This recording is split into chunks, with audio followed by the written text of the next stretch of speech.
Hey guys, tonight we're stepping into a pair of cracked leather boots caked in dried mud and something darker. You stand at the edge of a wooden scaffold. It creaks under your weight. Below, a crowd murmurs, shifting like restless cattle. Your breath fogs the morning air, even though your hands are already slick with sweat. A burlap sack rustles behind you. Someone inside it is crying. Someone who very shortly won't be. You don't have time to wonder if they deserve it. That's not your job. Your job is to make it quick, or at least quiet. So before you get comfortable, take a moment to like the video and subscribe, but only if you genuinely enjoy what I do here. Post your location and local time down below, always curious where and when people are tuning in from. Now dim the lights, maybe turn on a fan for that soft background hum, and let's ease into tonight's journey together. You trudge through a narrow alley lined with high gray stone walls. It smells of wet hay and soot. There's no sky to speak of, just a strip of pale daylight above the rooftops. You keep your hood low head down, not because you're a criminal, but because you're the one who ends them. You are the executioner. You're not welcomed in the market square. Children don't play near your doorway. You live just outside the village proper, near the marsh, where your chickens peck in silence and even your dog doesn't bark. The townsfolk know your name, but they don't say it. The only people who knock on your door are messengers with scrolls tied in red string. Those scrolls carry names. When you untie one, you light a candle. Then you read. Slowly, carefully, because one misstep could ruin the show. Yes, show. Because every execution is public. That's the point. In medieval society, the executioner was a necessity that no one wanted to see unless they were watching someone else suffer. Kings decreed it. Clergy prayed over it. The people came with bread and apples to throw. You climb steps built from rough-hewn oak. The scaffold has warped from rain and the nails are rusty. At the center is the block. It's stained dark, always damp no matter how much sun the day offers. You've scrubbed it before. Lye, vinegar, sand. Nothing helps. The wood remembers. There's a pail of water next to it. That's for the blood, not to clean it up, just to wash it away before the next name is called. You reach under your cloak and adjust the leather strap that holds your sword across your back. It's heavier than people expect, double-handed, forged near the coast in a smithy that no longer exists. You've kept it sharp. You check the edge every morning with a strand of horsehair. When it slices without resistance, you nod and wipe the blade. Today's job is a thief. But it doesn't matter. Your role doesn't change. You don't ask what they did. You don't flinch when they beg. And you don't pray for them, not anymore. Back at your cottage, there's a wooden chair by the hearth. You made it yourself using nails pulled from abandoned carts. It leans slightly to one side. That's where you sit on nights when sleep doesn't come, which is often. You stare into the ashes and hear the names again. They don't scream in your dreams. They just stand there, waiting. The church says your work is part of divine justice. They say you are the sword of heaven. But they won't bury you in consecrated ground, not unless you pay. And the pay for your work comes in coin, not grace. Once a priest refused to take your confession. He said your sins belonged to Caesar, not to Christ. So you keep your sins in a locked box beneath the floorboards. A list. Names, dates, ages. Some of them were too young. Some were too old. One didn't speak the whole time. That one's name is carved into your table leg. You didn't mean to do that. The knife just moved. In town, the mayor pretends not to know you even though he signs the orders. His seal is familiar, wax melted just right, pressed with a bronze eagle. You keep those seals in a pouch, not as trophies, just proof. One day someone will ask why you did it all. You want to show them the seals. Once you were invited to eat at a nobleman's house. You declined. Not because of pride, but because no one touches your cup. You bring your own bread. You sit apart. Even at festivals, when the whole village gathers for song and cider, you stay behind. You watch from the edge. You don't dance. Your feet remember the rhythm of the scaffold, 3 steps to the block, 1 to the side, then the swing. That rhythm never leaves you. Historians still argue whether executioners were seen as damned or sacred in medieval society. In practice, they were both. Feared like devils, used like tools. Sometimes, if you did your job with enough precision and speed, people said you were blessed. But when your roof leaks, no one helps patch it. There's a superstition that if an executioner sheds tears during a beheading, the soul of the condemned will linger. You once cried, not from sorrow, from wind. The air was cold and sharp. Still, they said the man's ghost haunted the well behind the chapel. A month later, they blamed you for it. You visit the apothecary in the early morning before others stir. You need herbs to sleep. Dried chamomile, crushed poppy seeds.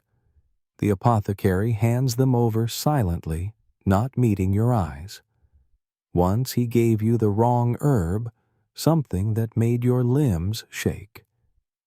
You didn't go back for weeks. When you returned, he apologized with his head down. No one asks what you do with your free time.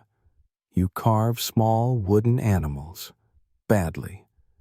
A deer, a fox, a pig with crooked legs.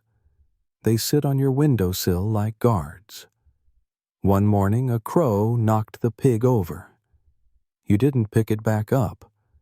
You once dreamed of being a blacksmith. Fire metal muscle. But your father was an executioner. His father before him.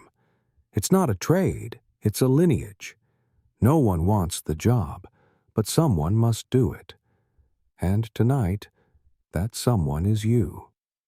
You swing the blade in your sleep, too.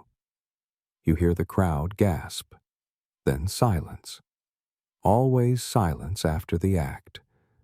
The kind that wraps around your ears like wool. The town bell tolls. Dawn. Another scroll waits at your door. Another name. You're 7 when the truth first settles in your chest like a stone. Your father doesn't take you to festivals, doesn't walk with you to the chapel, doesn't tell stories in the square. Instead, he sharpens iron tools with solemn focus, wiping each blade with linen until the cloth runs red, not from blood, but from rust. You think it's normal at first. Every father has tools. Every man works. But no one visits your house. Children stop playing with you. Their parents whisper when you pass by. Once, someone leaves a chicken heart on your doorstep. You don't understand the message. Not yet. By 12, you know. You've seen your father's face before a job. Not angry, not sad. Just resigned. A face held tight like a closed door. One day you ask if he's nervous. He tells you no. Nerves are for those who can stop what's coming. His job is to make sure it comes quickly. You don't ask again. You try to learn other things. You study Latin phrases scribbled on scraps of parchment. You sneak into the weaver's shop to watch how threads are pulled, thinking maybe you can apprentice. The weaver doesn't make eye contact. The next morning, your father tells you not to go back. The weaver complained. No one wants an executioner's son in their shop. In medieval Europe, execution was considered a service, not an honor. Your family isn't respected. You're tolerated, needed, but shunned. Birth into the trade means you're marked early. Even your clothes carry a smell others pretend not to notice. Ash oil and something metallic. One autumn, your father hands you a pig's head. He tells you to learn the cut. Not too high, not too low. You steady the knife and make the wrong incision. He doesn't yell, he doesn't correct you, he simply says, again. By 15, you've buried your childhood behind a shed where the chickens don't wander. You start walking with your head lower, your feet quieter. You mimic your father's silence. People don't like it when you speak. It reminds them you're real. Your mother used to be a seamstress. Before she married your father, she embroidered for noblewomen. Fine gowns. She showed you the faded threads once pale blue and gold, now dulled with time. After marriage, she lost her clients. People stopped trusting her touch. They said her fingers were cursed. She began stitching only for you and your father. Tunics, cloaks, underlayers. She never smiled while doing it. You remember her hands, dry, strong, always smelling of soap. The same soap she used to scrub the blood stains from your father's sleeves. Even after boiling, the stains never quite faded. They lived in the linen like ghosts. Historians still argue whether executioners truly passed the role from parent to child, or if towns simply forced the profession on the next of kin. In your case, it's not a debate. There was no other path. By 17, your father trusts you enough to carry his tools. A burlap wrap holds them rope, dagger, curved blade, whetstone. You know each one by weight and use. When the summons comes from the town clerk, it is addressed to your father, but you are the one who reads it aloud. You are also the one who answers it. Your first job is to assist, not lead. A horse thief. Old, thin, tired. Your father holds the blade. You hold the man's arm. When it's over, you don't cry. You vomit in a ditch behind the chapel. A boy your age watches and laughs. You never forget that laugh. Your father gives you no praise, just a nod. That night he eats bread and cheese in silence. So do you. Your family eats apart from others. You grow your own vegetables. You slaughter your own meat. Once someone offered you honeyed cakes from a wedding. Your father burned them in the fire, said they tasted like pity. You're 19 when your father's hands begin to shake. Not constantly, just enough. The whetstone slips once. A shallow cut opens across his palm. You wrap it in linen. He nods again, but this time there's something behind his eyes. Relief. He's getting old. You know what that means. By 21, your father no longer carries the blade.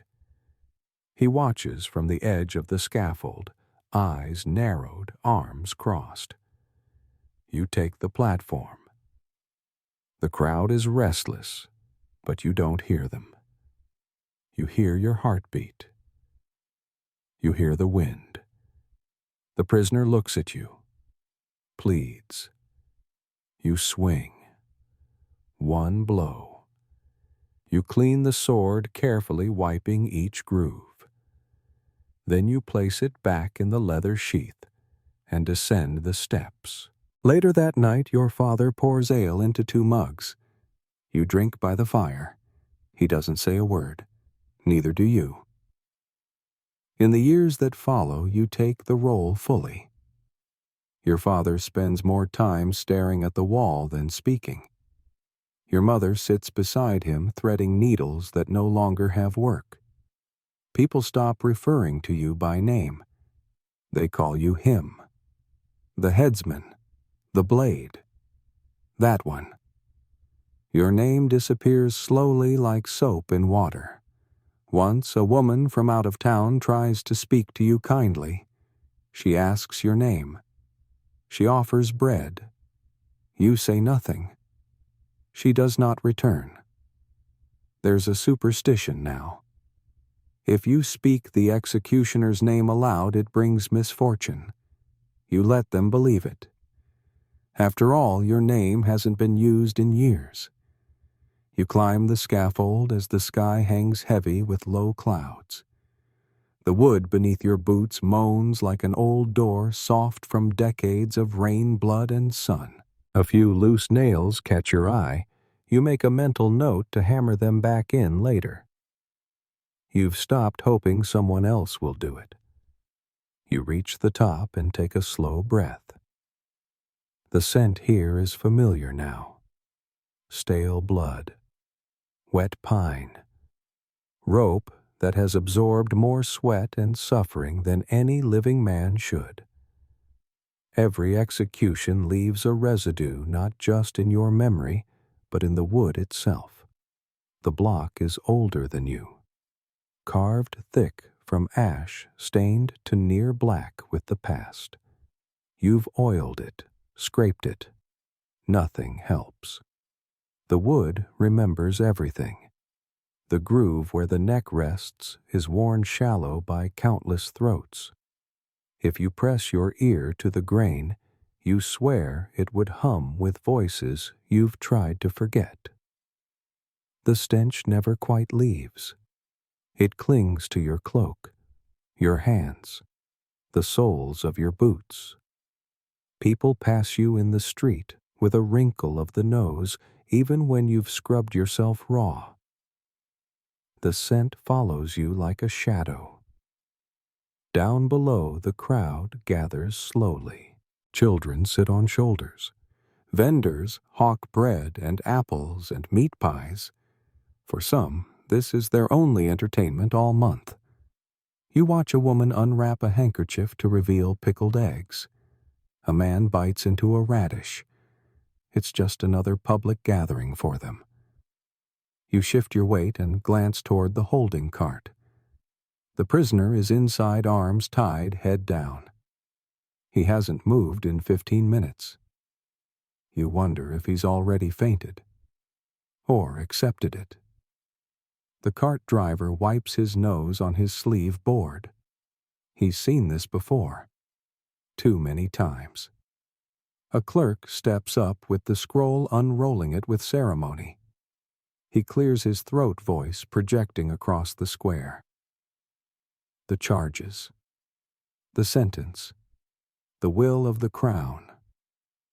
You don't listen anymore. You've heard every reason. Theft. Treason. Murder. Heresy. Sometimes all of them at once. Sometimes none of them at all. You signal to the guards. The prisoner is pulled forward. He stumbles. His shirt is damp with sweat despite the cool air. His eyes scan the crowd, maybe looking for a familiar face. Most die hoping someone they love will be watching. They usually aren't. You guide him gently. You don't shove. That only makes it worse. He stands beside the block, swaying slightly. You gesture once. He kneels. You check your sword, a long two-handed blade you call Mercy, though no one else knows the name. You run your thumb along the edge. A clean cut is better for everyone, especially you. One of your deepest fears, never voiced aloud, is a blade that bounces. You place your hands on the sword hilt, feeling the weight settle evenly. Your stance is firm, shoulders square, feet apart. The prisoner sobs softly, a dry, hiccuping sound. You avoid eye contact. The crowd goes silent. In that breathless moment before the swing time holds its breath, 1,000 eyes on you. You could say something. You never do. The sword moves. When it's over, the head rolls a short distance and stops, eyes wide open. The body twitches. You step back. A bucket of sand is tossed across the platform. You wipe the blade. Not because of blood, but because people expect ritual. Down below, the crowd begins to murmur again. Children ask questions. Mothers hush them. The baker sells another loaf of bread. A dog barks. It's just another morning. Historians still argue whether execution sites were chosen for visibility or spiritual symbolism. Either way, you've noticed they're always elevated, always central. The people must see. That's the point. You clean the block with a soaked cloth. The water is pink now. You wring it out and set it aside. No one helps. No one speaks to you. The guards leave quietly. The clerk folds his scroll. The cart is gone by the time you descend the steps. You walk the long way home past the bakery.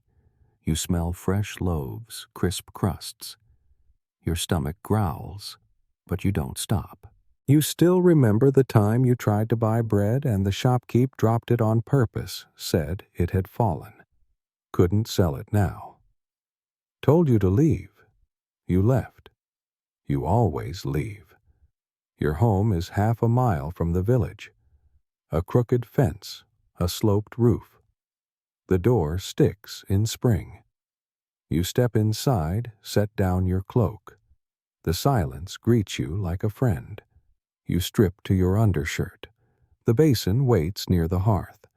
The water inside is still warm. You wash your hands, then your arms. You scrub the back of your neck. The blood never quite comes off. Not all of it. You change clothes and sit by the fire. Your boots are still damp from the platform. You stretch your legs. The dog, old and gray, lies near your feet. It doesn't lift its head. A cup of water, a slice of hard cheese. That's dinner. You think about the man's eyes. They were brown, or maybe green. You didn't look long enough. You go to bed before sunset. You don't sleep. Not really. You just wait for morning. You wake before sunrise as always. The rooster doesn't crow anymore. Something got to him weeks ago. Fox or fever, you're not sure. You didn't bother replacing him. The silence suits you. Your first act of the day is sharpening. You set a worn stool beneath the window and place the sword across your knees. Mercy hasn't dulled, but you've learned that it only takes one missed sharpening to cause a scene. You reach for the whetstone. It's smooth from years of use, edges rounded like river rock. You dip it in the water basin, then draw it slowly down the blade once, twice again. The sound is even rasping steady. You focus on that sound. Not the birds outside, not the creaking of the ceiling beam, just the scrape of stone on steel. You test the edge with a strand of your own hair. It splits clean. You nod once. The sword goes back into its wrap of waxed cloth. Then the rest of the tools. You keep them in a wooden chest near the hearth. A heavy axe, used rarely now, mostly ceremonial. A short dagger for rope work. A length of coarse rope. 2 iron hooks, a leather strap with brass buckles. You lay each one out on the table, checking for rust nicks' frayed ends. Executioners were often expected to maintain their own instruments. Towns didn't offer replacements. They offered judgment. You wrap everything neatly, not because anyone inspects them, but because it's routine. Routines help. You eat slowly a bit of dried meat, a slice of coarse bread. The bread is 2 days old. You chew it without tasting. Once a month you oil the leather wrap that holds your tools, a mixture of animal fat and crushed mint. The mint helps with the smell. Helps, but doesn't erase it. When the sun hits the leather just right, the scent of old blood seeps out anyway. You once tried to bury a broken blade behind your cottage. A rusted one too old for work. You wrapped it in cloth, dug a hole near the marsh, and placed it deep in the mud. 2 days later, dogs had dug it up. You took it as a sign. Now you keep even the ruined ones. They're part of your story. Your boots are next. You oil them with lard and lamp soot, then tie the laces tight. The soles are worn from scaffold steps. You've resoled them twice yourself. The cobbler refused to touch them, said they were tainted. You didn't argue. You keep an extra pair hidden under the floorboards just in case. Mid-morning brings a knock. A messenger boy. No older than 12. He hands you a scroll, eyes fixed on your boots. You untie the red string, read the parchment. Another name. Another date. 2 days from now. You nod. The boy doesn't wait. He leaves without a word. You burn the parchment in the hearth, not because it's secret, but because you've never known what else to do with them. Some executioners saved them. Others pasted them into books. You don't keep trophies. You clean tools instead. Among the lesser used instruments is the hook, a curved iron rod with a sharpened tip once used to pull traitors' bodies from carts. You haven't used it in years, but you keep it clean. It's part of the set. There's also the saw. Yes, the saw. Not for cutting wood. Not anymore. The saw is used when a body needs separating. Sometimes justice demands division. You sharpen it once a year, hands trembling slightly. You've only used it once. You don't like to remember it. Historians still debate whether medieval executioners were expected to be torturers as well. In practice, they usually were. The tools overlapped. So did the orders. You have a box of smaller instruments, thumb screws, branding irons, a hooked needle. These are rarer now relics, almost. But you clean them monthly. The brass branding iron is shaped like a letter T, for thief. You used it last spring on a merchant's son.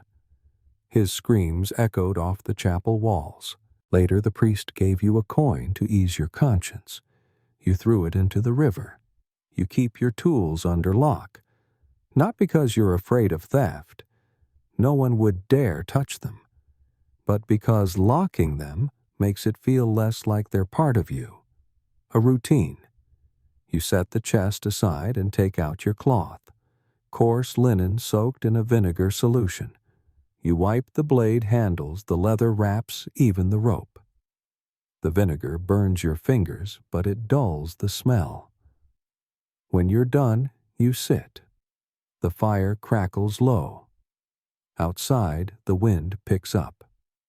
You remember your father doing this, sitting in the same chair, cleaning the same blade. He once told you that tools remember hands, that if you hold something long enough, It shapes itself to you. You wonder what yours remember. There's a knock again. This time it's the baker's boy. He drops a small loaf at your doorstep and runs. You pick it up slowly, turning it in your hands. Warm, fresh. You eat it slowly over an hour. You don't tell anyone. You stand in the field behind your cottage, facing a row of burlap sacks filled with barley. They're lined up neatly on a wooden bench. Some are thicker than others. Some are stitched with red thread. One sack has a small tear in the side, leaking grain like spilled teeth.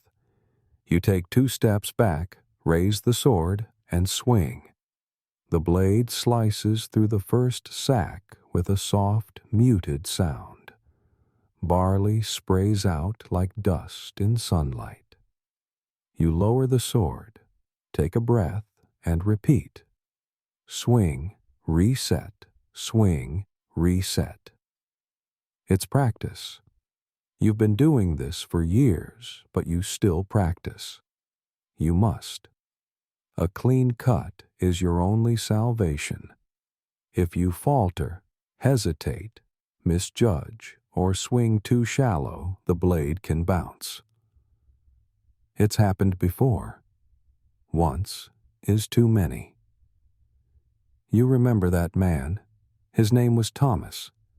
He had a thick neck. You didn't strike properly. The sword bit bone and stopped. You had to pull it free while the man screamed. The second swing was worse. The crowd didn't cheer that day. You practiced more after that. You sharpened differently, changed your grip.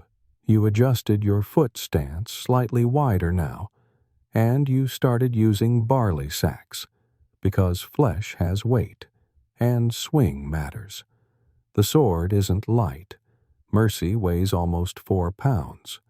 Its double-handed hilt is wrapped in leather smooth from your palms. The blade tapers slightly near the point. It's not meant for thrusting. It's meant for severing.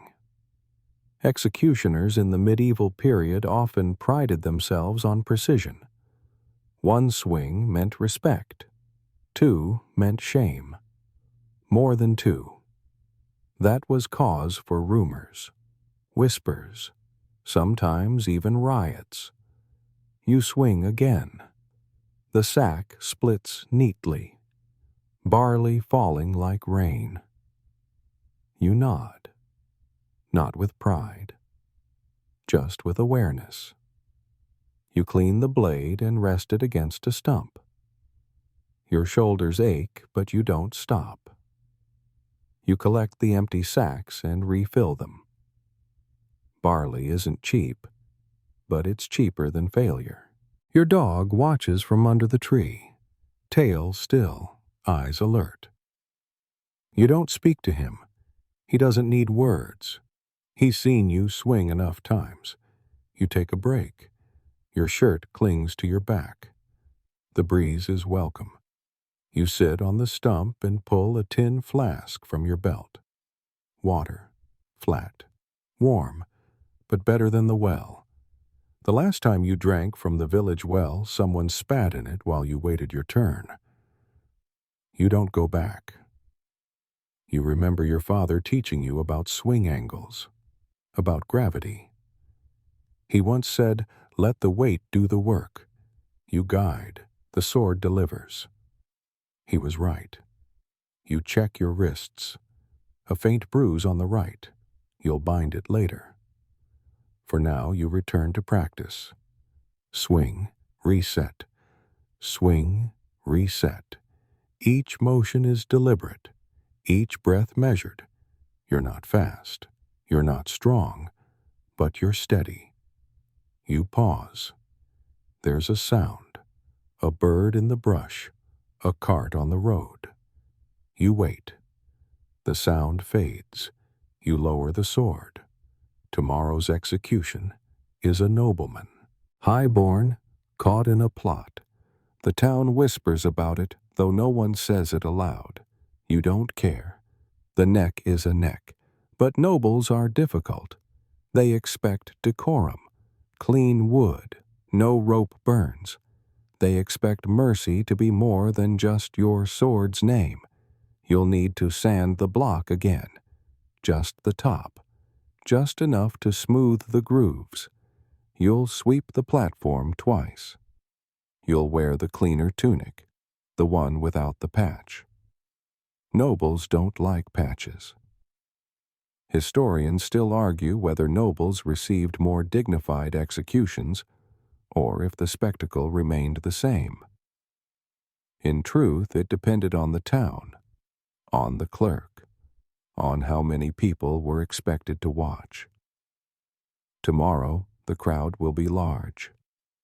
You collect the sword and the sacks. You carry them back to the cottage one at a time. You empty the barley into a bin near the hearth. Later, you'll feed it to the chickens. You wipe down the blade again. Not for cleanliness, for ritual. Swing, reset. Even now in your mind, the rhythm continues. You remember the times it didn't go well, the times you felt the blade slow, the bone grind, the blood spray hitting your cheek. You don't want that again. The town doesn't want it either.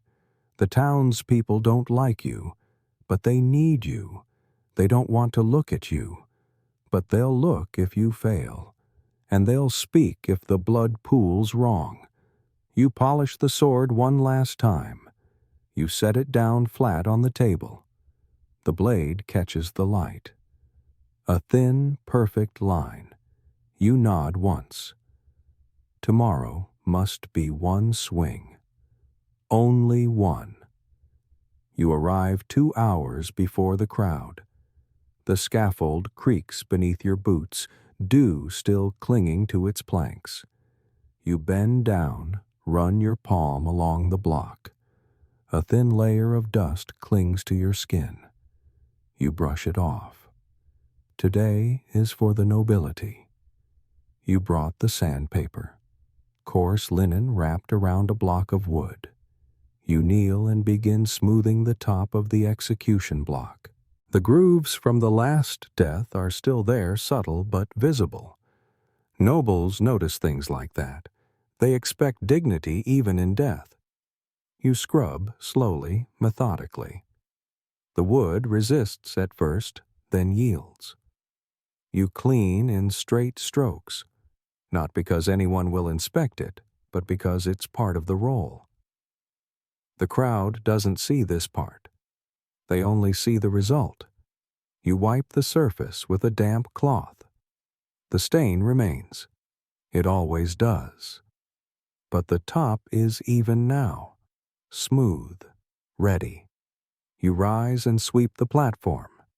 Twigs, leaves, a scrap of paper from someone's pocket. You toss it over the edge. The broom makes a dull rhythm on the boards. You've come to like that sound. It calms the nerves before a difficult cut. Noble executions bring a different crowd. Merchants, council members, scribes, even clergy.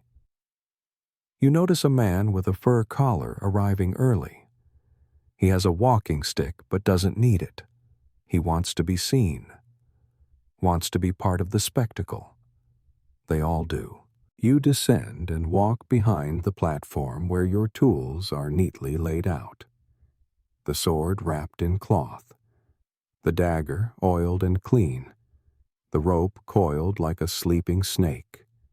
You don't plan to use the rope today, but it's always ready. The prisoner arrives under heavy guard. 4 men flank the cart. 1 rides beside it. The prisoner sits upright, tied at the wrists, chin held high. His cloak is dusty, his boots polished. He doesn't look afraid. Not yet. The clerk meets you halfway. He's wearing a red sash today. His scroll is tucked into a leather case. He nods to you, doesn't speak. You don't expect him to. You nod back. He climbs the platform, takes his place to the side. A small podium is already in place. It's new, for nobles. You stand behind the block, hands resting gently on the hilt of your sword. The crowd begins to gather. Their footsteps echo off stone walls. They bring their children, their bread, their expectations. You scan the square. No priests, not yet. Nobles sometimes request private prayers, or none at all. You've seen both. The guards bring the prisoner forward. He doesn't stumble, doesn't plead. He looks out at the crowd, scanning faces. One guard steps aside to let him speak. He clears his throat and says something about honor, about truth, about betrayal. You don't listen.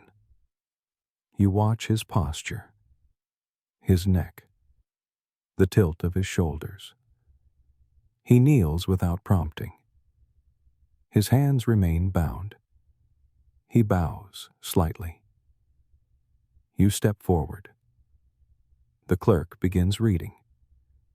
You hear fragments. Conspiracy. Crown. Mercy granted in method.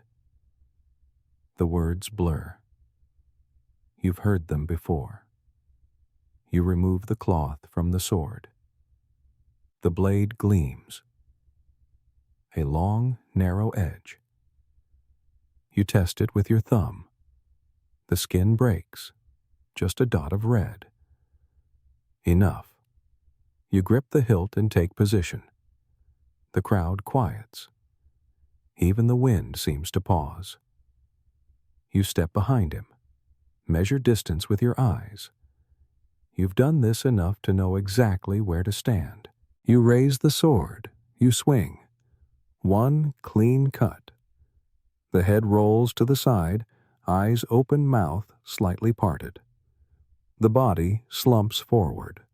The blood runs slowly at first, then pours over the edge of the block.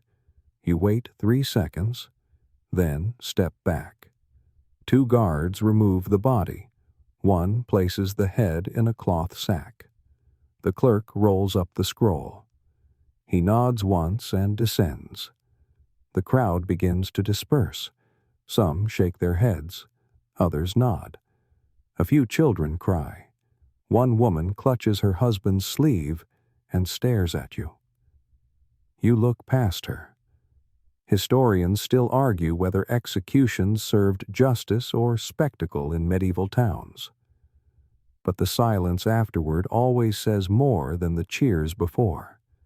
You clean the blade with a strip of cloth. It's white. It doesn't stay that way. You kneel once more and scrub the block. The blood seeps into the wood immediately. You pour water from a jug, watch it mix with the red, and push it toward the edge. You descend the steps alone. Your boots squelch slightly from the damp platform. You walk to the edge of the square and disappear into the alley. No one follows. You return home an hour later. The chickens are quiet. The sky has darkened. Rain is coming. You sit near the hearth. You clean the sword again. One clean cut. That's what people will say. That's what you tell yourself. You don't remember when the requests started changing. At first, you were only summoned for executions. One name, one scroll, one clean cut. But somewhere along the way, the messages began to include other phrases. Secure confession, assist magistrate, prepare chamber. You asked no questions. You simply brought different tools. Today, you descend a narrow stone staircase beneath the courthouse. The walls are damp. The air smells of mold and something metallic. You hold a lantern, its weak flame casting shadows that sway like ghosts along the walls. Behind you, a guard follows silently. The chamber is small. A bench, a rack, iron rings fastened to the floor, a basin filled with water, a table with implements, most are yours. You lay them out one by one. Thumb screws, pincers, branding iron tongs, rope, a leather strap for biting, and the poker blunt blackened from repeated heatings. The magistrate arrives last. He carries a sealed letter. He doesn't open it in front of you. He simply nods, points to the table, then leaves. You wait. The prisoner is brought in, limping, dirty, his hands already red from bindings. He glances at the tools, then at you. His lips tremble. You say nothing. They always ask you to get a confession. Always before the trial. The records must be tidy. The trial must be clean. So the stain lands here below the ground where no sun reaches. You point to the chair. The prisoner hesitates, then obeys. You bind his wrists gently. The leather straps tighten without pinching. You've done this before. You always use the same knot. He begins speaking before you touch anything. I didn't. I swear. You light the brazier in the corner. The poker rests inside cold. You lay it across the coals and watch the metal darken, then glow. The hiss when it heats is familiar now.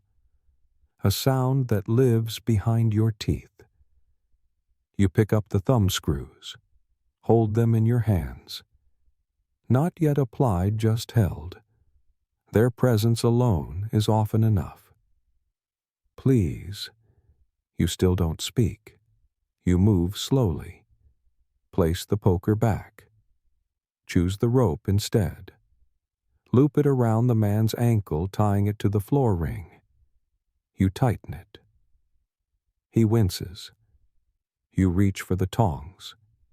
He breaks. He names names, locations, coins exchanged. He weeps. You loosen the rope, not out of pity, out of procedure. You record what he says on a wax tablet. You etch each word in clumsy Latin. When it's over, the guards return. They take him. You remain. The tools must be cleaned. The thumb screws are wiped with vinegar and cloth. The poker is cooled in a bucket of water. The tongs are scrubbed. The branding iron, unused today, is set back in its linen wrap. Historians still argue whether torture was officially sanctioned in the medieval justice system or simply ignored. In practice, the line between permitted and overlooked was thin, and you stood on that line every time someone knocked on your door. You climb the stairs slowly. At the top, sunlight burns your eyes. It takes a moment to adjust. You step outside. The square is busy. A dog barks at a horse. A woman argues over a loaf of bread. A child drops a spoon. You walk past them unnoticed. You pass the tavern. Inside, men laugh over tankards. You've never had a drink there. Once you tried. The barkeep pretended not to see you. So you left. You always leave. You stop by the apothecary. He nods once and hands you a small cloth bag. Crushed poppy seeds. Dried valerian root. Enough for a few nights of restless sleep. You pay in coin. He doesn't touch your hand. He never does. You walk home. The chickens greet you without fanfare. The dog lifts his head, then lays it back down. The fire is cold. You sit anyway. You unwrap the pouch. Pinch the powder into a clay cup. Add hot water. Stir with a stick. Drink. It's bitter. You set the cup down. You think about the man from earlier, his name, his face. You imagine him sitting alone, shackled, waiting, wondering if he'll survive the week. You know he won't. The next scroll will carry his name. You pull your hood low as you walk into the market. The stalls stretch along the main road, their canvas covers snapping lightly in the breeze. The scent of yeast and root vegetables mingles with mud and the tang of livestock. Horses shuffle near the troughs. Chickens dart between boots. The cobbles are slick from an earlier rain. You take the long way past the fishmonger and the cooper, past the barrel of salted cod you never buy, past the boy shouting about turnips, past the brewer stacking his casks with 2 glances over his shoulder. No one looks at you directly, but everyone sees you. You stop at the baker's stall. Bread, coarse brown loaves, some braided, some split.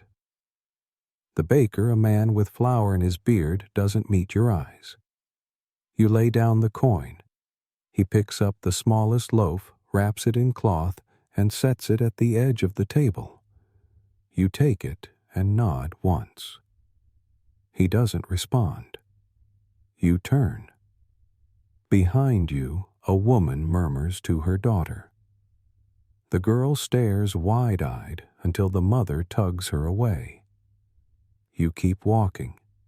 You stop next at the butcher's. The meat is strung on hooks, salted pork, smoked venison, dried sausages. Flies gather at the corners. The butcher doesn't speak. You point at a strip of jerky. He weighs it, wraps it, sets it down. You pay. He spits not at you, but close enough. You say nothing. The people don't want you here, but they'll sell to you, quietly, quickly. No one wants your coin to stay in your hand. You pass a fruit cart. Apples bruised but red. The seller turns the crate as you approach, hiding the best ones. You choose from the bruised side. You don't bother with change. At the cloth merchant's, you pick out linen for cleaning rags. The merchant flinches when you lift it. His hands tremble slightly as he counts out your purchase. "Don't come back," he says under his breath. You nod. You won't. You pass the chapel. A bell tolls the hour. The door is open. Candles flicker inside. You step onto the threshold, but not past it. Last time you entered, the priest paused mid-sermon. A boy near the front started crying. You left before the final prayer. This time, you linger outside. You bow your head. You don't cross yourself. Historians still debate how far medieval executioners were excluded from religious life. Some were denied communion, others buried outside sacred ground. In some towns, priests were instructed not to even look them in the eye. You've learned not to expect blessings. You walk the ridge toward home, passing the stone wall where messages are posted. You glance once. An old parchment flutters in the breeze. Someone's name. Someone missing. You don't stop. You reach your cottage by midday. The dog rises, tail wagging once. The chickens scratch in silence. You set the bread on the table, the meat beside it. You wash your hands before you touch either. The cloth wrap smells faintly of ash. You tear the loaf in half. It's dry. You chew slowly. You think about the people in the market. You know them. You know their names, their voices the way they avoid your gaze. You know which ones watched the executions, even when they pretended not to. You remember who flinched and who laughed. You've seen the way they dropped their gaze, the way they stepped to the side. You've heard the muttered prayers after you pass. You've seen the marks left on your door. One time it was a circle drawn in ash. Another time a dead rat nailed to the lintel. You didn't remove it. You let the rain wash it away. Sometimes a child throws a stone. Never more than one. Always when your back is turned. You finish the bread. You clean the table. You store the rest in a cloth sack and hang it from the beam. You sit by the fire with your feet on the stone. The flames are low. The logs hiss quietly. You lean your head back. The walls are bare. No icons. No paintings. No charms. Just hooks with your cloak. A shelf with your tools. A crate with spare cloth. You've lived here 12 years. No one's ever come to visit. The letter arrives sealed in red wax. It's not from the magistrate, not from the clerk, not from the constable. This seal is different wider, bearing the imprint of a crossed staff and key. It's from the church. You open it slowly, careful not to tear the parchment. The message is short. Prepare for burial rites denied. Services not required. Payment enclosed. Clean remains. Dispose with distance. Speak to no one. No signature. Just a date and a name. The name is unfamiliar. You place the scroll on the table and stare at it for a while. Then you fold it once, twice, and drop it into the hearth. The flames catch quickly. You don't need to keep that one. Burials denied by the church are rare, usually reserved for those considered unholy. Traitors, heretics, murderers of clergy, or people who took their own lives. You don't ask which. You just gather your tools. A shovel, a linen wrap, a flask of strong vinegar, a set of iron tongs, and gloves, thick leather, stiff from the last job. You hitch your old cart to your shoulders. It creaks. One wheel leans slightly inward. The left axle groans on corners. You keep it oiled, but nothing lasts forever.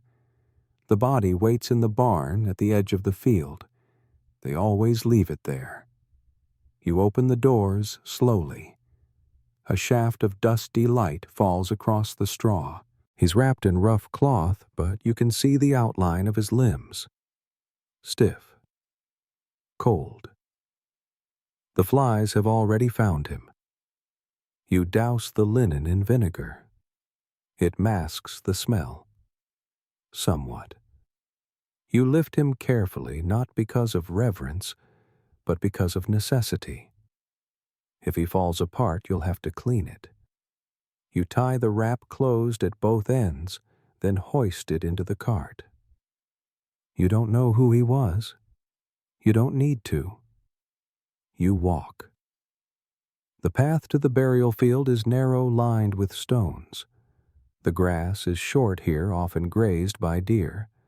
The field lies just past the bend in the old orchard where the soil is soft and no one tends the trees anymore. You find a spot near the edge where wildflowers have overtaken the fence posts. You dig.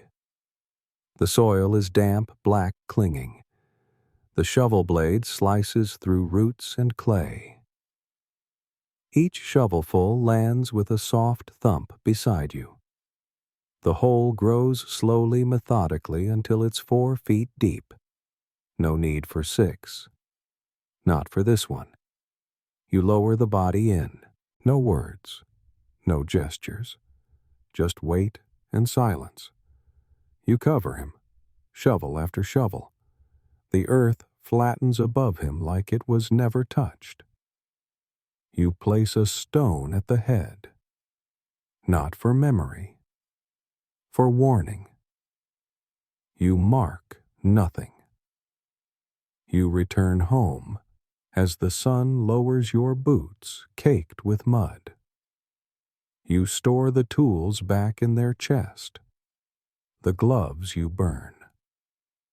You sit near the fire and wash your hands in vinegar, then in water, then again in vinegar. The smell lingers anyway. You pour yourself a cup of rainwater. It tastes of wood and tin. You drink it slowly. No one will ask if he's buried. No one will visit. That's why they called you. You used to wonder what it meant being asked to handle the unholy, if it marked you, if it spread to your hands, to your breath. But the wondering stopped long ago. Now it's just work. The coins are already in your pocket, heavy, warm from your palm. You set them aside. You stare at the hearth. In some towns, the executioner's family was denied burial in consecrated ground. The sins of one passed to the rest. Generations left to sleep in unblessed soil. Historians still debate whether this policy was enforced or feared into truth. But you've seen the parish records. Your mother's name wasn't written in the church book, just in the ledger kept by the undertaker. You reach into the drawer by the fire. You pull out a small wooden box. Inside a tooth, a button, and a square of cloth stained red. You don't know why you kept them. You close the box. The dog sighs at your feet. The chickens are silent. The night grows long. You stoke the fire. It crackles. You don't sleep. The letter comes tied in yellow cord this time. That means travel. You untie it with care, reading slowly under the flickering light from the hearth. It's from a neighboring town 2 days northeast. Their regular executioner has died. Heart failure or poison. No one's certain. The message is brief. One condemned. Public sentence. Bring instruments. Fee enclosed.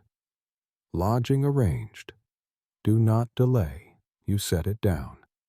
You haven't traveled in over a year. The last time the bridge was out and you had to ford the river yourself. You nearly lost the cart. Nearly lost the rope, too. This time the weather is clear. The road's dry. You'll leave at first light. You begin to pack. The sword goes first. Wrapped in waxed linen, nestled into its wooden case. Then the rope, the hooks, the dagger. The whetstone. Extra cloths. Your gloves. You fold them into the larger satchel and set it beside the door. You add 2 loaves of bread, a wedge of hard cheese, and a flask of watered wine. Travel food. Unfriendly towns don't sell to your kind. The dog watches silently as you move about. When you bend to adjust the straps on the cart, he lowers his head to his paws. You sleep lightly, boots on. At dawn, you yoke the cart and begin walking. The road winds through farmland first. Low walls of stacked stone. Sheep scatter from your steps. Then forests. Tall, thin trees, leaves thick and green. Birds flit from branch to branch. You keep your head low. One hand on the cart handle.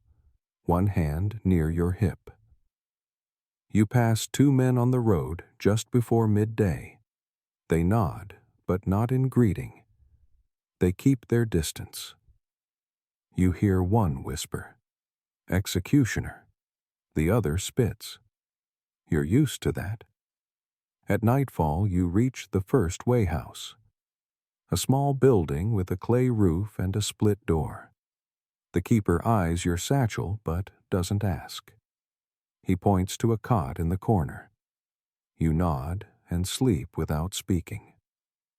The next day, the town appears after midday. It's smaller than yours, 24 homes, a smithy, a market circle.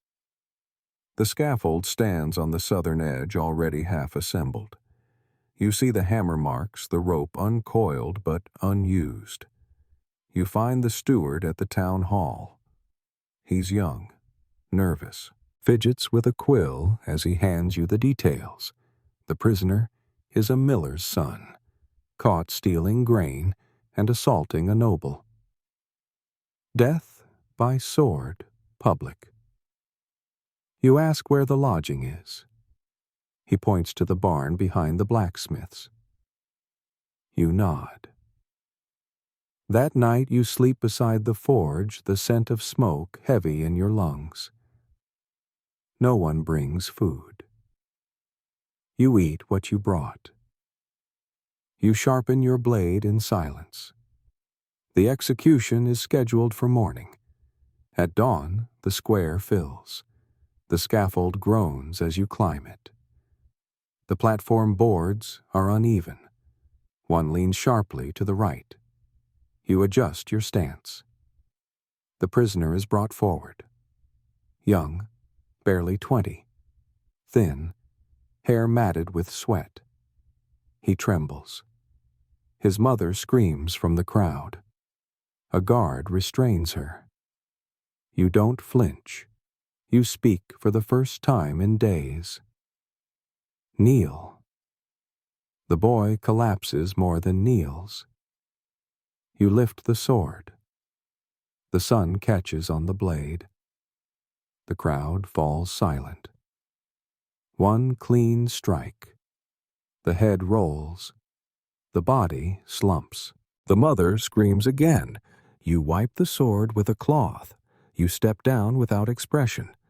The steward approaches with a pouch of coins. You take it without counting. He doesn't meet your eyes. You walk back to the barn. You wash the blade. Wrap it. Pack the rope. Fold the cloths. You leave before sunset. No one thanks you. No one offers bread. The road home is colder than before. The wind cuts sharper. You reach your cottage after 2 nights. The chickens are still there. The dog lifts his head. You unload the tools. Set the coins on the table. You count them once. They paid in full. Historians still argue whether executioners were treated better when traveling. Some records suggest towns offered free meals and soft beds. Others note refusals, riots, even violence. You've seen none of the former. Only the silence. Only the distance. You sharpen the blade before storing it. The edge is still true. Your hands ache from the cart. Your legs from the climb. You boil water for tea. You drink it slowly. Outside, the wind lifts the grass. A single crow settles on the roof, watches you. You don't move. You just sit. The scroll bears no seal this time. It slipped under your door at dawn, damp from the morning dew folded unevenly. You unfold it, smooth it out on the table, and read. It's not an official notice, not a sentence, just a request, an informal one. From a merchant in the next village. I hear you remember them all. Would you come? I'd like to know what he said before the end. What he looked like. His name was Edward. My son. You sit down slowly. You remember Edward. You remember the way his knees knocked together as he walked, the way he whispered when he was told to speak up. He was barely a man, no more than 19, condemned for taking a purse from a traveler. Struck him on the temple with a rock. The man died 2 days later. Edward never denied it. You remember his eyes blue-gray, always wet, like they never dried after the sentencing. You remember how he didn't cry on the scaffold, how he asked very softly whether it would hurt. You had said, only for a moment. You lied, but not entirely. You never speak to the families, not before, not after. It's not part of your task. But now, a letter asks, quietly, kindly, with no payment offered. You leave the reply unwritten.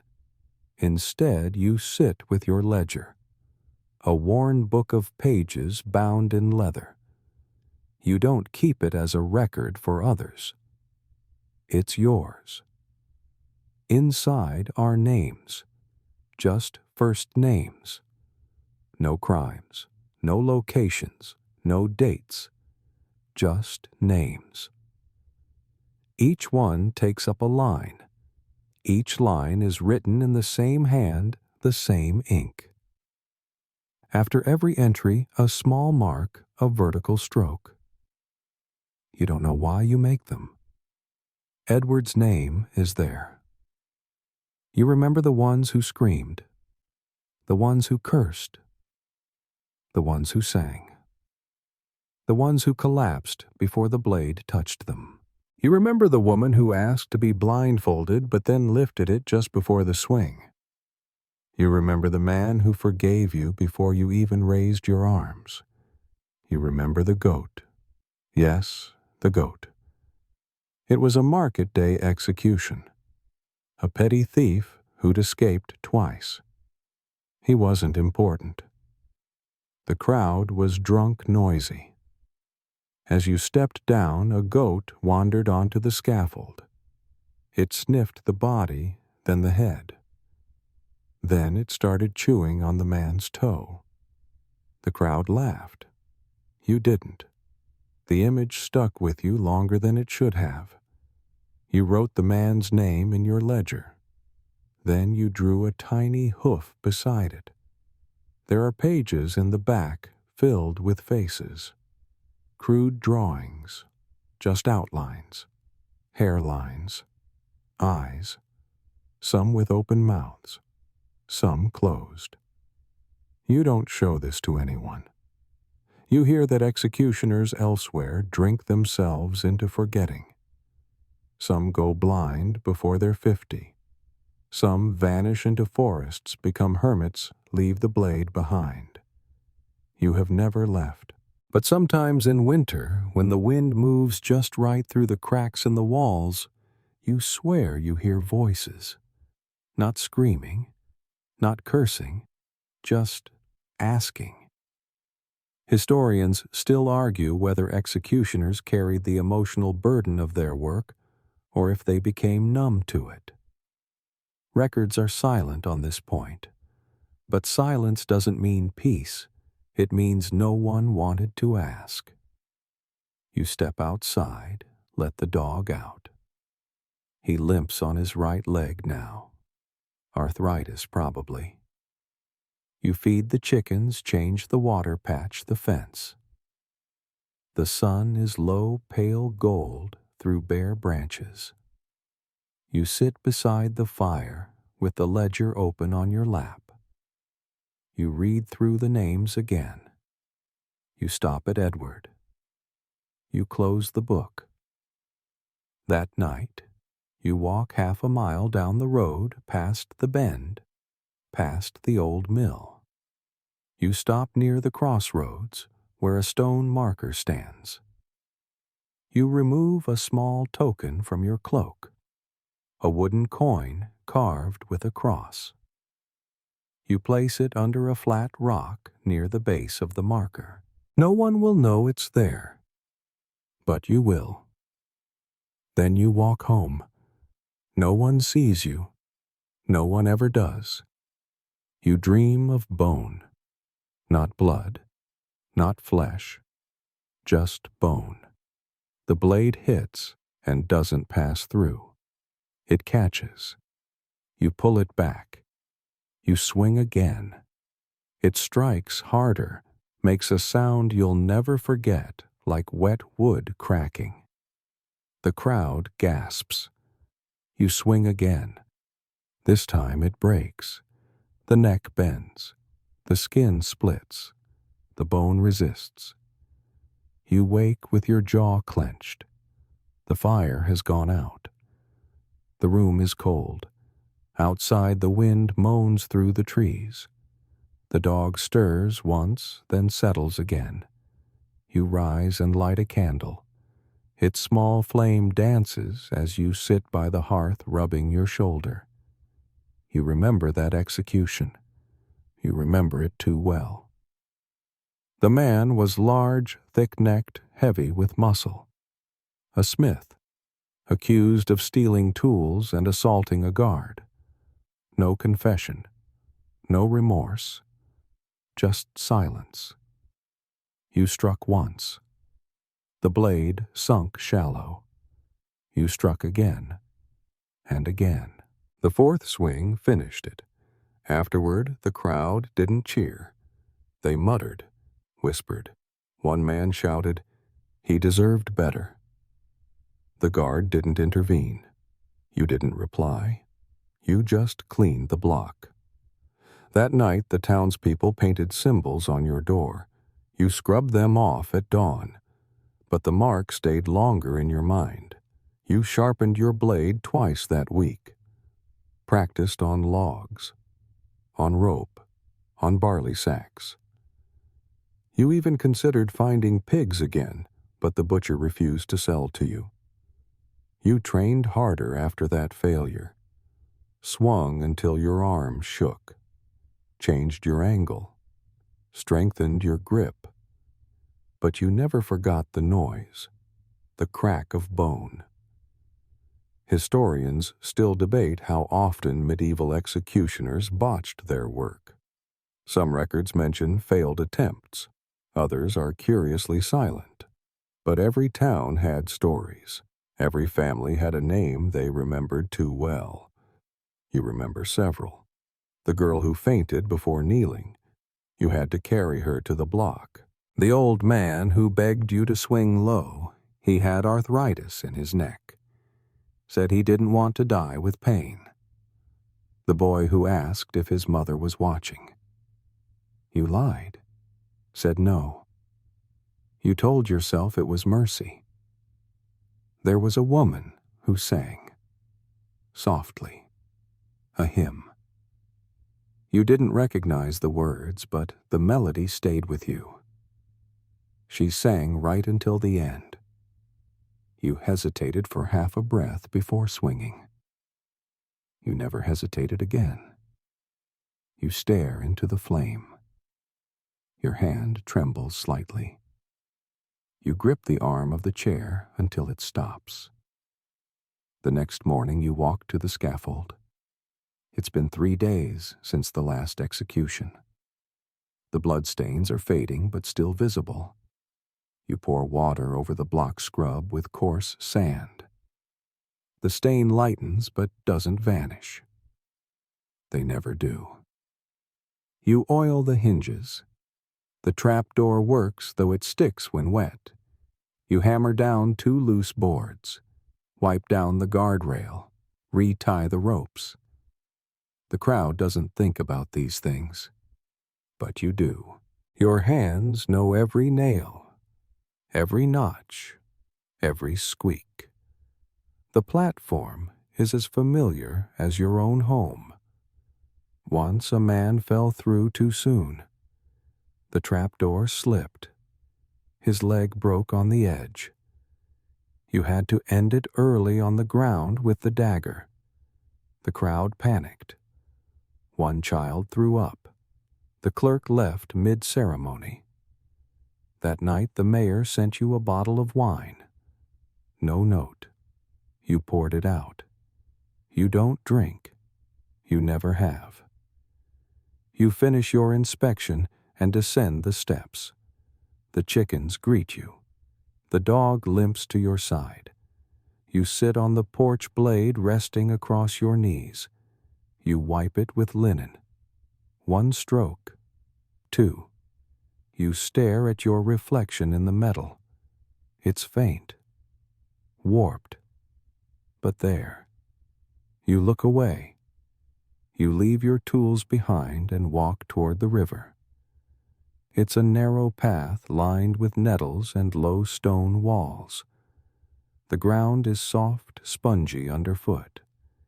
The air smells of moss and old wood. Overhead the sky is dull, the kind of gray that smothers light without promising rain. You need water. Not to drink, not today. You carry a cloth bundle under your arm, inside your tunic, your belt, your gloves all spattered. The fire couldn't clean them. Vinegar couldn't cleanse them. The cloth has begun to stiffen from repeated scrubbing. You'll wash them here where the water runs fast enough to carry away whatever stays. The river is wide but shallow. Stones line its banks, slick with slime. You step to the edge, kneel carefully. The cold bites your fingers as you unravel the bundle. 1 by 1, you rinse each piece. Hold it under the current. Rub it against the stone. Then rinse again. The blood lifts slowly, like ink diluted with tears. You pause. You see a face. Not in the water, in memory, a woman's. She was young, no more than 20. Her crime was infanticide, no trial, just the word of a neighbor. You were given the order. She arrived already bruised, said nothing, not even at the end, but her eyes stayed open, even after the blade. You scrub harder. The cloth shreds slightly near the hem. You stop. No sense destroying it. You lay the garments out on a rock to dry. The wind is still. They won't dry fast. You sit on a larger stone nearby and stare at the current. This is the part no one talks about. The night after. The empty silence. The place between duty and mourning where no blade waits and no crowd stares. Just you. Just your breath. Just memory. You try to think of something else. You recall a day when a prisoner asked your name. You didn't answer. Not because of pride, not because of shame, but because he said it like a prayer, like it might save him. You didn't want that responsibility. The blade was enough. Some say the executioner's soul is heavy-tied to every life taken. Others say it's divided like a candle lighting other candles, each death pulling off a part of you, leaving less behind. Historians still argue whether executioners believed in what they did, whether they followed law or faith, whether they cared. You don't know what you believe, only that it never gets easier. The priest once said you should pray after every job, that it keeps your spirit clean. But the priest also refused to bless your home. So you pray your own way, by cleaning the sword, by tending the scaffold, by sitting here by the river trying not to remember too much.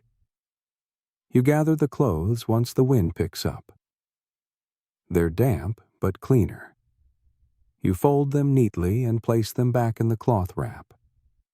You stand and stretch. Your knees creak. Your fingers ache. You walk home slowly. The sky deepens as you go from dull gray to pale silver. The birds begin their evening cries. A breeze carries the scent of hay from a nearby field. At your doorstep, you pause. You see the mark again. Someone has scratched a symbol onto your doorpost, a circle with a cross inside. It wasn't there yesterday. You sigh. You fetch a cloth and wipe it off. It fades, but the groove stays. They always leave something. You go inside. The hearth is cold. You light a fire with dry kindling, then hang the garments by the heat. The sword rests on the mantel, quiet. You sit with your hands open, palms up, staring at the lines in your skin.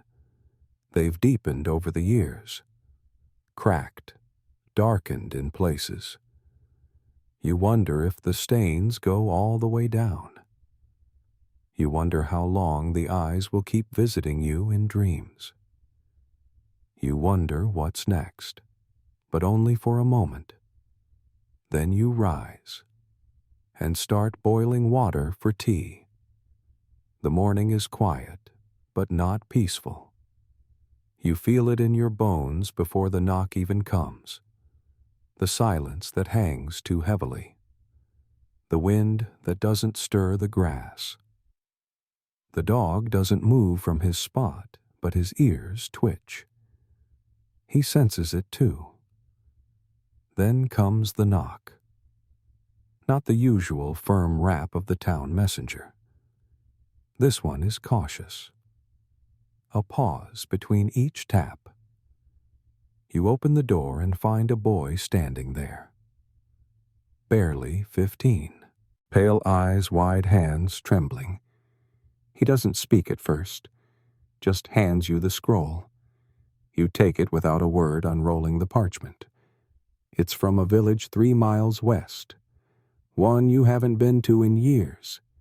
Not since they hired their own executioner, a man you trained once briefly, then left alone. He was eager then, eager to swing, eager to be important. You read the scroll twice. He's dead. No one knows how. Some say fever. Others say a broken blade. What matters is that they need you now. The name on the scroll is familiar. Margaret, your daughter. You sit down slowly. You stare at the parchment for a long time, but the ink doesn't change. You never told them who you were. Not really. You raised her quietly far from town in the years when your hands were still steady and your hair was still dark. Her mother gone before she could crawl. You had no family, no help, just the quiet and the burden. You taught her to read, to plant, to stay away from town unless necessary. And when she came of age, she left, said she needed more than chickens and silence. You didn't stop her. She never asked about the sword. Now she's condemned. You pack your things. No cart, no rope, no extra tools.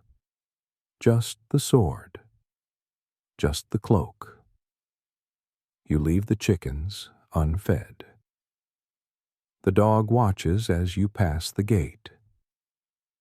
The walk is short, the road familiar. As you enter the village, people step aside. They know who you are, or what you are. The clerk meets you near the square. He doesn't greet you, just points toward the holding cell. His hand shakes. She refused, the priest, he says. Said if she must die, she'd die clean. You say nothing. He tells you what they claim theft defiance striking a noble son. You recognize the pattern. You've heard it before. You step inside the holding cell. She looks up from the bench. Older now, thinner, but the same eyes. Gray like the river stone. She doesn't look surprised. I wondered if it would be you, she says. You close the door behind you. She crosses her arms. They say I'll kneel, that you'll make it quick. You nod once. She sighs. Do you even remember my mother? You nod again. She leans back. I didn't do it, you know. The noble's son. He tried to force me. I broke his nose. That was my sin. You meet her gaze. I'm not sorry, she says. You rest your hand on the hilt of the sword. Not to draw, just to feel it, to remember where it is. Historians still argue whether executioners ever condemned their own, whether the roll swallowed bloodlines whole, whether justice was ever blind to names. Now you are the argument. She speaks again. You don't have to do it. You don't reply. You open the door. The clerk waits with the scroll. You don't read it.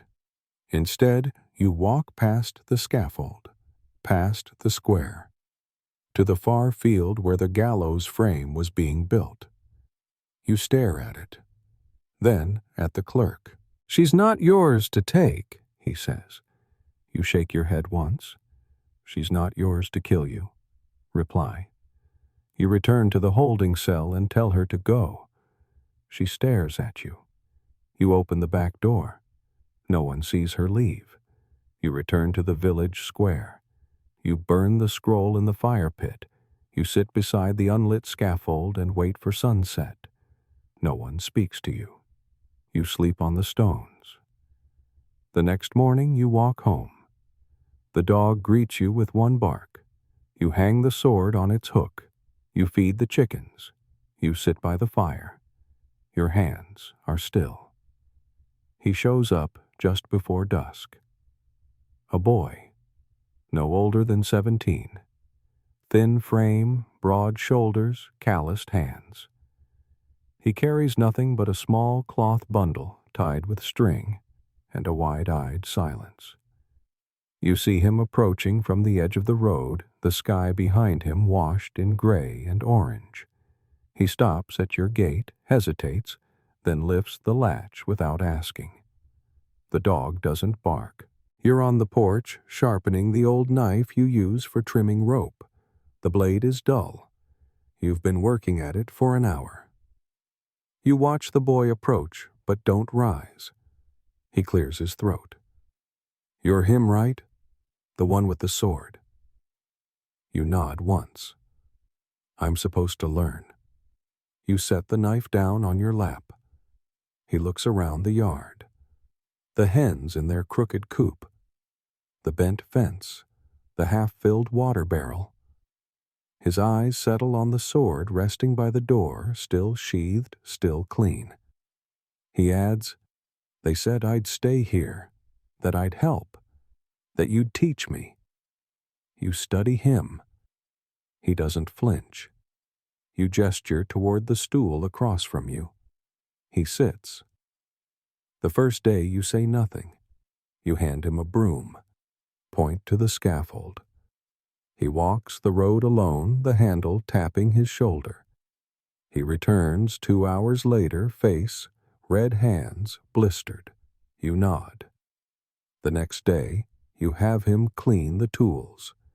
You show him the linen wrap, the oiled cloth, the vinegar. He fumbles, nearly drops the dagger. You take it back slowly, show him again. You don't raise your voice. You never do. By the end of the week, he sharpens his own knife. His hands still tremble, but the edge holds. You inspect it. Nod once. That night, he asks where you sleep. You point to the corner mat. He nods and chooses the floor by the hearth. No complaint. He wakes early. He gathers eggs without prompting. Fetches water without being told. He watches you closely as you tend to the block, as you adjust the platform boards, as you clean the blood grooves that never truly dry. You say little. He listens anyway. On the 6th morning, He vomits behind the barn. The first job has been scheduled. A man convicted of highway robbery. 2 dead, 3 wounded. Witnesses' testimony sentence. The usual. You tell the boy to watch. He stands at the base of the scaffold as you climb. The crowd is restless. The condemned man curses. The clerk reads. You raise the blade. 1 clean cut. You descend. You pass the boy without a word. He doesn't speak for the rest of the day. That night he scrubs the block without being told. You hear him crying after the fire burns low. You don't interrupt. Historians still debate whether apprentices were formally trained or informally chosen. In many towns, sons took over for fathers. In others, it was the role of orphans' debtors or the unwanted. You never asked for an apprentice, but the town sent him. And he stayed. He stays through the next 2 executions. He holds the tools, prepares the linen, scrubs the cloth. By the 3rd, he sharpens the blade himself. One night, you hear him practicing behind the cottage, a burlap sack hung from a rope, a stick in his hands. He swings, misses, tries again. You let him. Weeks pass. The clerk delivers a scroll addressed to you both. 2 condemned. Theft and murder. Public justice. Witnesses requested. You hand the scroll to the boy. He reads it twice, then folds it. You walk together to the scaffold. You carry the sword. He carries the bucket. The condemned are a man and a woman. She cries. He does not. You take the man. You offer the woman to the boy. He hesitates. You place your hand on his shoulder. He climbs. You remain below. He stands over her. She whispers something. He nods. He raises the blade. It wavers. He lowers it. You climb beside him. Take the hilt. You swing. 1 clean stroke. He nods. That night, he scrubs the blade twice. You sit by the fire. He says nothing for hours. Then softly, I didn't think I'd shake like that. You hand him a cloth. Tell him everyone does. He wipes his hands, sleeps by the hearth. The next morning, he sharpens the blade without being asked. The air is thick with smoke. You smell it before you see it, heavy, acrid, unmistakable. A mix of burning straw flesh and wood tar. The stench of plague, not the kind you hear about in sermons, the kind that sticks to your clothes, the kind that finds your nostrils and never leaves. You pull your cloak tighter. The town has changed. Windows boarded, doors nailed shut, red crosses scrawled with lime and pitch. A boy in rags runs past you with a bundle of twigs, eyes wide with hunger. A priest calls out psalms on a corner, his voice hoarse, his face hollow. No one listens. You're not here for executions today. You're here to clean, to burn, to bury. The message was clear. Bring tools. Bring fire.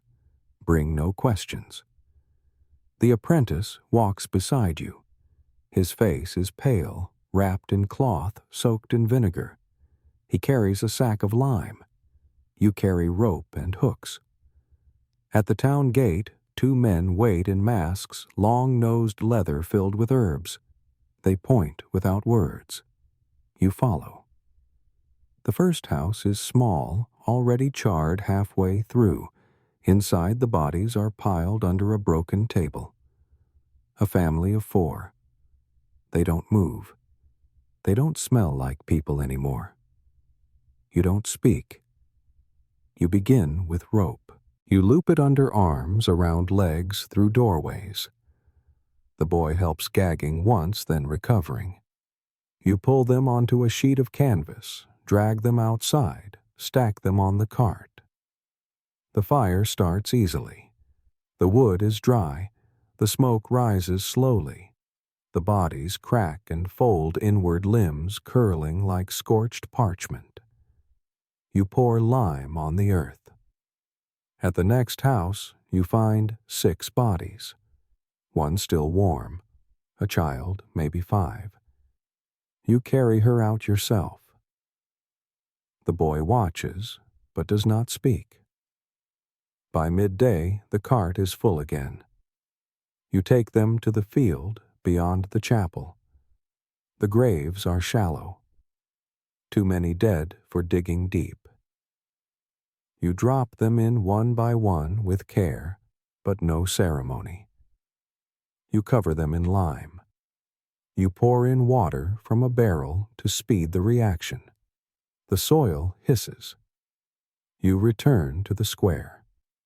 A priest approaches. He doesn't bless you.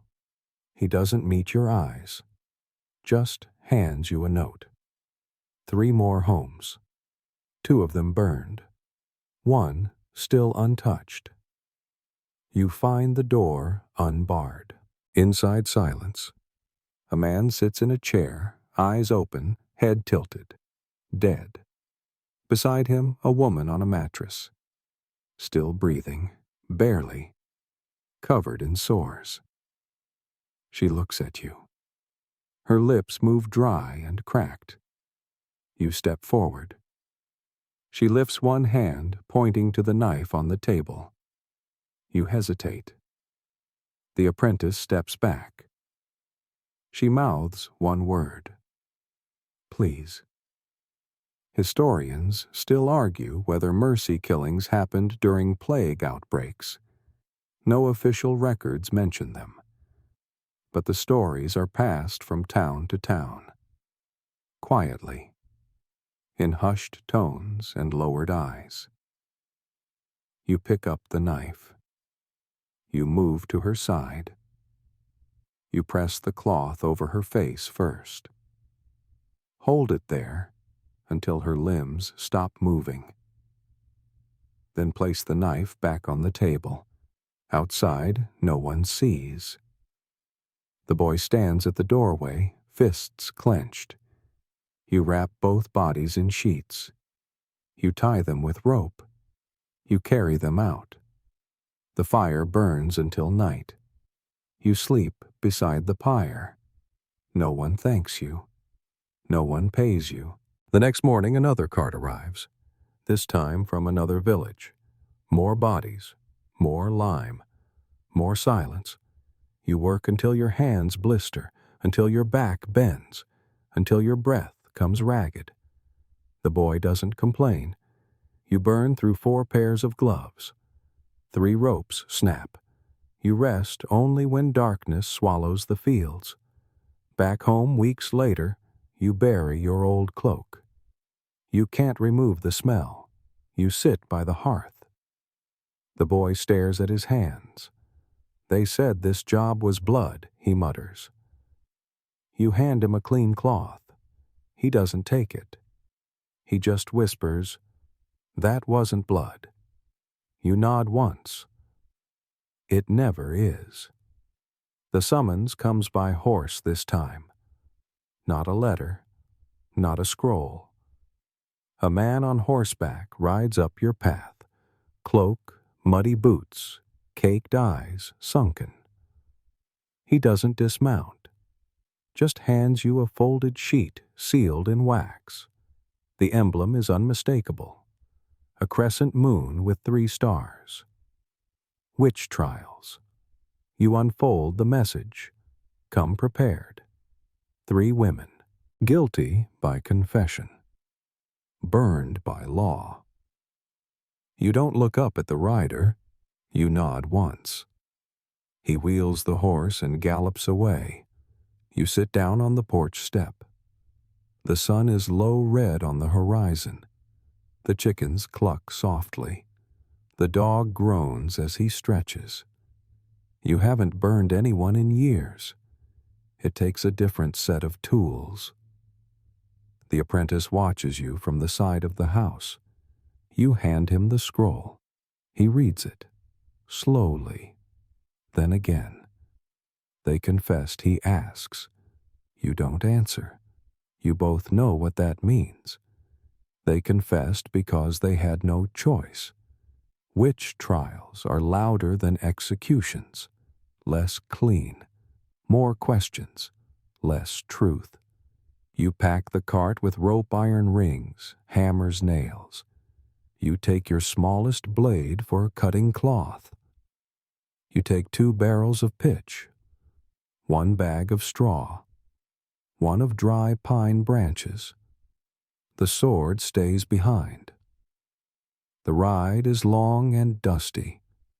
The road curves through dry fields and pale forests. You don't speak much. The boy asks about firewood. You tell him to gather what he sees along the road.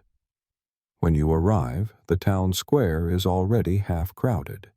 People murmur. Children stand on barrels to see better. Vendors sell cider and bread. A man hands out pamphlets listing evidence. You don't read one. The clerk finds you at the edge of the crowd. His robe is too clean, his face too smooth. He tells you the names. 3 women, Marjorie, Ann, Ruth. No last names needed. He says the confessions were clear. 1 made milk spoil. 1 walked without leaving footprints. 1 spoke Latin in her sleep. You don't ask to see them. You just ask where the stake is. It stands in the center of the square, tall, rough, blackened, near the base from earlier burns. You test its base. It's firm, recently set. You check the iron rings embedded halfway up. 1 is loose. You tighten it with a wrench. The chain is long enough, the wood dry enough. You instruct the apprentice to build the kindling. He lays straw at the bottom, then the pine, then logs around the base. You spread pitch with a cloth, careful not to waste. The women arrive at midday, tied in a line, gagged. Their eyes move constantly. Marjorie is old. Gray hair, wrinkled hands. Anne looks barely grown 17 at most. Ruth walks steadily. Her face is calm, unreadable. The crowd falls silent. You lead Marjorie up first. She stumbles once. You steady her. You bind her hands behind her. Fasten the iron at her waist. It clicks once. She looks up at the sky. Anne is next. She cries silently. Her gown is torn. She struggles once, then freezes. You fasten her quickly. Last is Ruth. As you tie her, she says something through her gag. You don't remove it. You don't want to hear. The clerk reads the charges, the sins, the sentences. He quotes scripture. You lower the torch into the straw. It catches instantly. The flames climb slowly at first, then faster. You step back. The heat tightens your skin. Anne screams. Marjorie stays silent. Ruth watches you the whole time. The crowd watches too. Some cheer, some cry. A man collapses. A boy vomits. You don't blink. When it ends, the stake is half gone. The rings glow red. The air stinks of pitch and ash and burning hair. You rake the remains into a pit. You cover them with lime. You pour water over the ashes. The clerk pays you with a sealed pouch. You leave before sunset. On the road home, the boy doesn't speak. Neither do you. That night he throws away his boots. You burn the cloths used to carry the pitch. Historians still argue whether witches were ever real, whether the trials were justice or hysteria, whether executioners ever believed what they were asked to do. You never believed, but belief was never required. Only obedience, only fire. The candle sputters as you turn the page. You sit at the table with your ledger open again. The wax pools at the edge of the page nearly dripping onto the ink. You tilt the book slightly and wipe the corner with your sleeve. The page holds 30 names. You know each one. You run your fingers along the edge of the book. The leather binding is cracked, worn smooth where your thumbs rest. The ink fades in places. A few entries are smudged.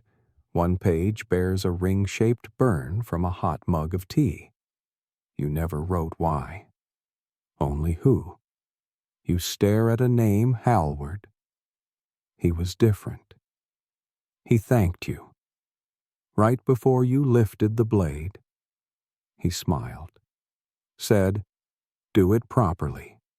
He had no family left, no coin, no fear. You gave him the cleanest cut of your life.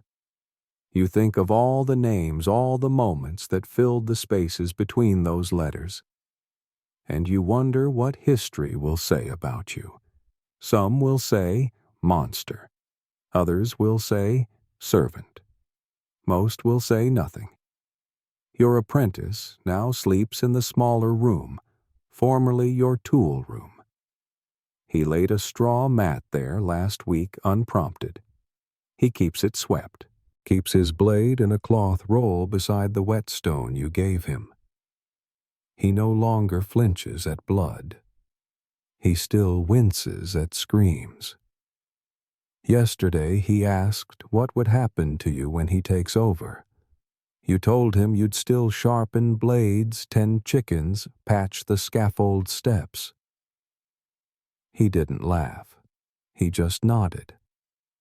You've seen executioners vanish before their time. One disappeared into the hills. Another drowned himself.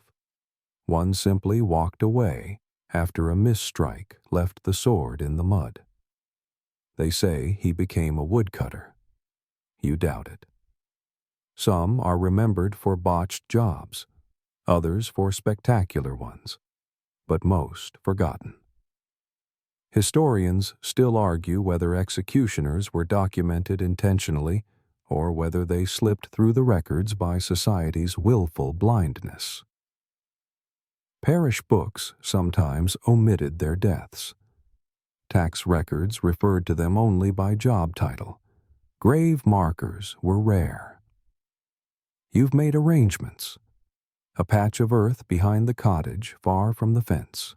A flat stone with no name, just a notch carved into the side like the ones in your ledger. One vertical mark. You've told the apprentice where to find it. You haven't told him when. He asks more now. Not about the blade. About you.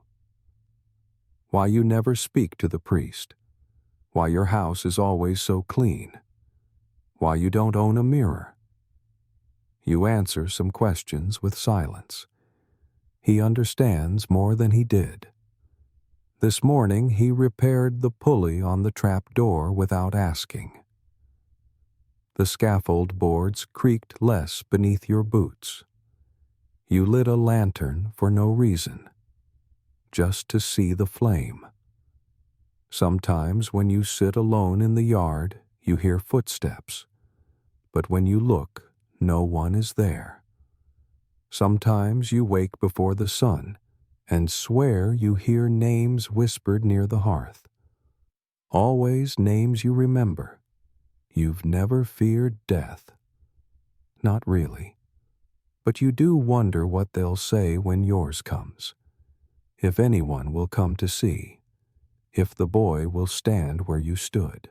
If he'll write your name in the ledger. You don't ask him. You don't need to know. You close the book. The candle has burned low. You pinch the wick, and in the darkness you listen to the wind. No screams, no cheering, only silence. The snow begins early this year. You wake to white on the windowsill, a thin layer at first clinging to the edges like frostbite. The dog barks once short and confused. You step outside and the world is muffled, every sound dulled beneath a cold hush. Your boots crunch on the frozen path. The sky is heavy with clouds, the kind that press low enough to touch the rooftops. You draw your cloak close and move to the scaffold. It needs clearing. Snow blankets every board, hiding the seams, softening the angles. You use a broom, then your hands. The trapdoor creaks as you lift it, frozen at the hinges. You knock the ice loose with the heel of your boot. You don't mind the cold. The apprentice arrives just after midday, his cheeks, red breath, clouding in front of him. "Someone came," he says quietly. "Asked where to find the executioner." You nod. "Didn't give a name," he adds. "Said it was time." You ask nothing more. There is a rhythm to these things. By late afternoon, the scroll arrives. No seal. Just a single sheet folded once, smudged with soot. No one else remains. The job is yours. No one will come after. You read it twice, then place it in the fire. No instructions, no names, no fee. Just the end of a line. You've known this would come. Every town moves on eventually. To gallows, to prisons, to silence. You've seen scaffolds torn down and repurposed into fences. You've seen swords melted into horseshoes. You've watched your own tools outlive their purpose. But this feels different. Not like being replaced, like being erased. The apprentice says nothing as you sit by the fire. You hand him the ledger. He holds it carefully, looks at the binding, at the names, then closes it and sets it on the mantel. He knows it's not his to add to. He leaves the next morning, doesn't say goodbye, just packs his knife and his whetstone and walks the road east. You don't watch him go. You stay in your chair, hands resting on your knees, breath rising in little puffs. Outside, the snow keeps falling. You clean the sword one more time. Not because it's needed, but because it's habit. You oil the blade, polish the hilt, fold it in linen, place it in the chest. You sweep the floor, patch the roof, feed the chickens, sharpen your knife, boil water, change the straw, and then slowly, one day, you stop. You no longer rise before dawn. You let the fire burn low. You sit longer each day. The scaffold rots. The steps collapse under weight. The nails rust and bleed down the wood. The trapdoor no longer moves. You stop fixing it. One winter morning, the dog doesn't wake up. You bury him behind the fence. Mark the spot with a single stone. No name, just like the others. You don't leave the cottage after that. You sleep when it's dark, eat when hungry, listen to the wind. Your hands no longer tremble. They've stopped moving altogether. Historians still debate how executioners disappeared from records, whether they were absorbed into the towns or cast out or simply forgotten. But no one comes looking for your tools. No one knocks on your door. and when spring arrives, it finds you in the chair, still quiet, facing the hearth. The blade above the mantel untouched, the ledger beside it, closed. Your name not written, your grave not marked. Only the wind through the trees and the silence of those who do not speak.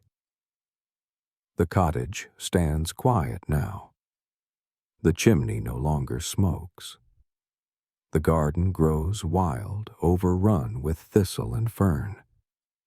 The fence leans where winter storms bent it. The scaffold, still visible through the trees, has collapsed entirely.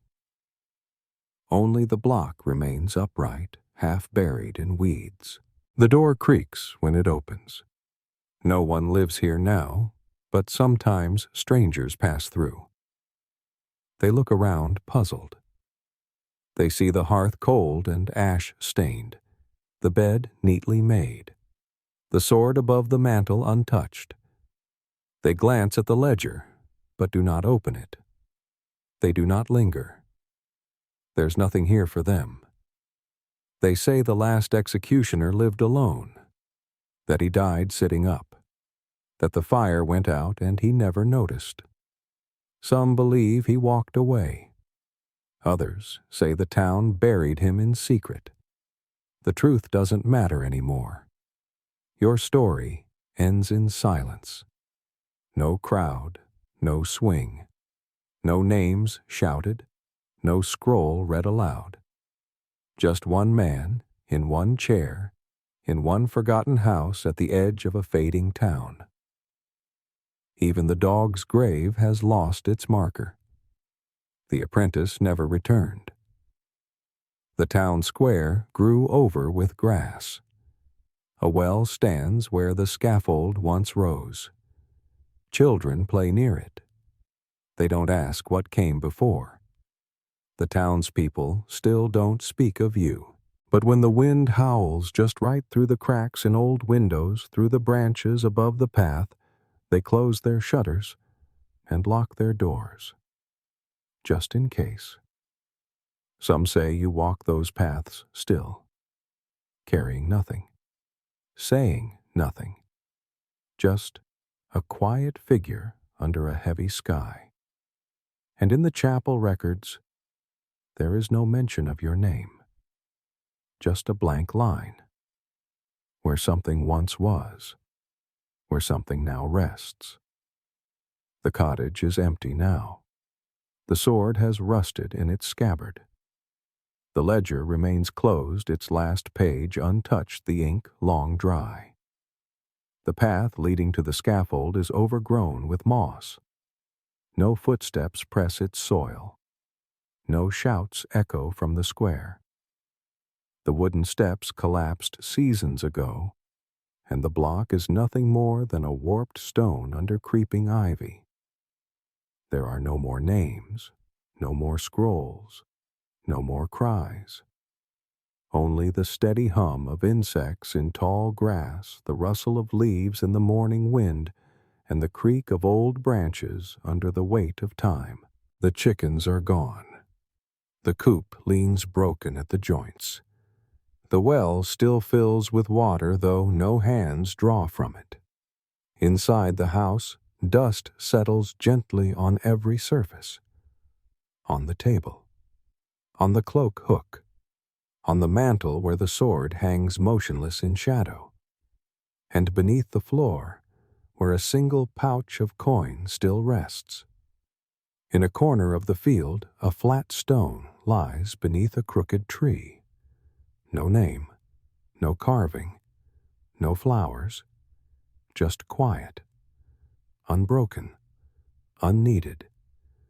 And somewhere beyond where the forest thickens and the mist rises from the ground, the trail of your story fades. It does not end with words, or screams, or fire. It ends with stillness, with quiet, with the kind of silence that lingers. Not because it must, but because it should. Now take a breath. Let your shoulders drop. Let your eyes drift closed. There is nothing more to carry, nothing more to see. Only the hush of long-forgotten snow and the weight of a world that has already passed.